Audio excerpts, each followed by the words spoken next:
When God says, I am interested in this guy, it's not going to be easy for you.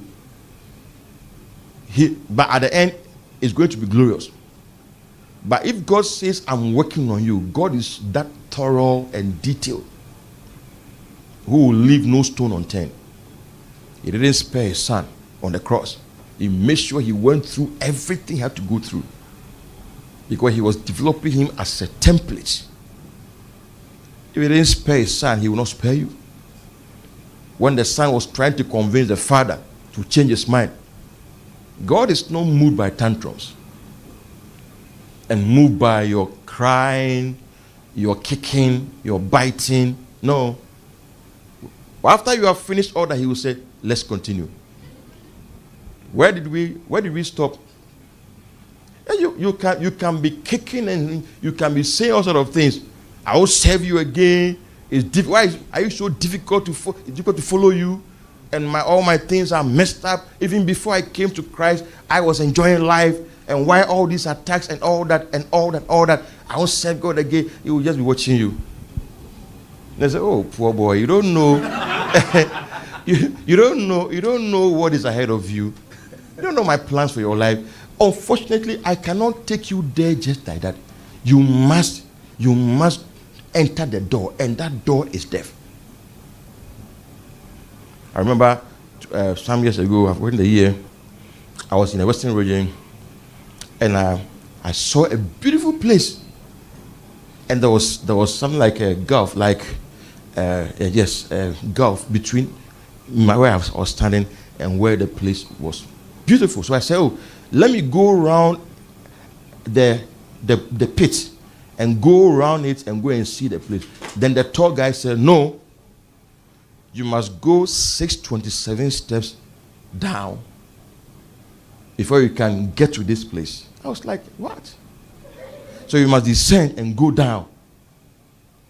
That is fixed. You can't dodge it. If you want God, when God says, I'm interested in your life, I take interest in your life, know that you go through death process to prune you, refine you, but at the end of the day, you will see that your life is more glorious.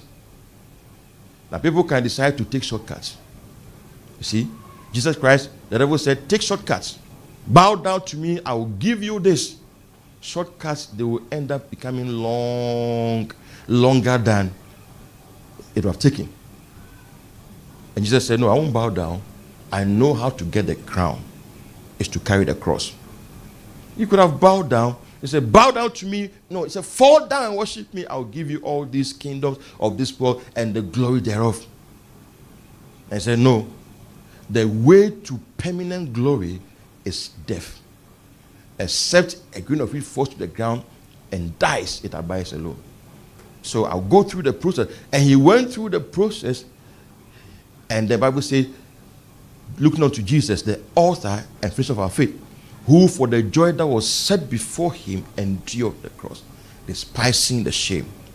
Who for the joy that was set before him, Hebrews 12 verse 2, the joy that was set before him, he endured the cross and despised the shame. What is the joy that is set before you? That you must endure a cross to get.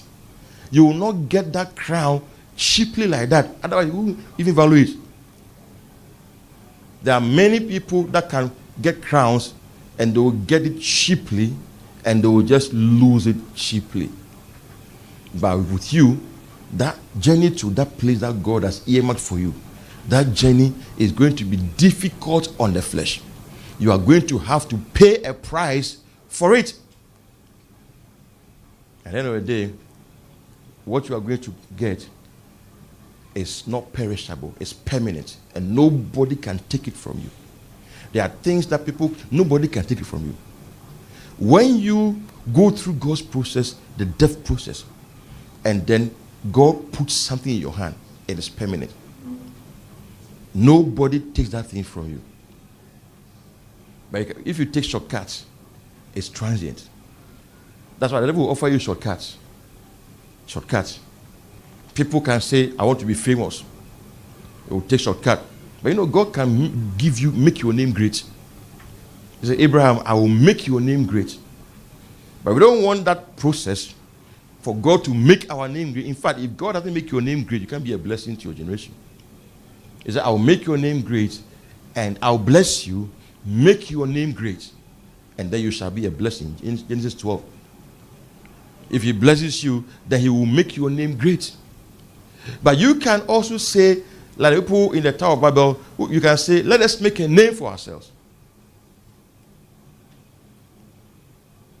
Let us make a name for ourselves.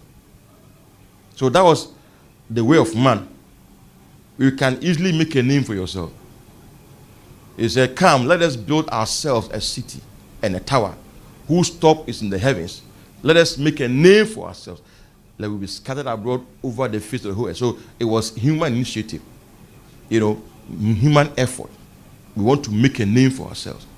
So let's begin to brand ourselves. Let's begin to package ourselves this way. Let's begin to do things this way. I want to make a name for myself. But look at Abraham's own. Chapter 12, verse 1 to 3. When God spoke to Abraham. Chapter 12, Genesis chapter 12. When God spoke to Abraham, he said, get out of your country, from your family and from your father's house to a land that I will show you. Verse 2, I will make you a great nation. I will bless you and make your name great, and you shall be a blessing. So God is saying, I will make your name great. But they are saying, let us make a name for ourselves. Now, if you want to take God's path, it may take long.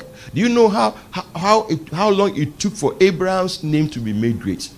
As a matter of fact, from Abraham to Abraham was a series of deaths.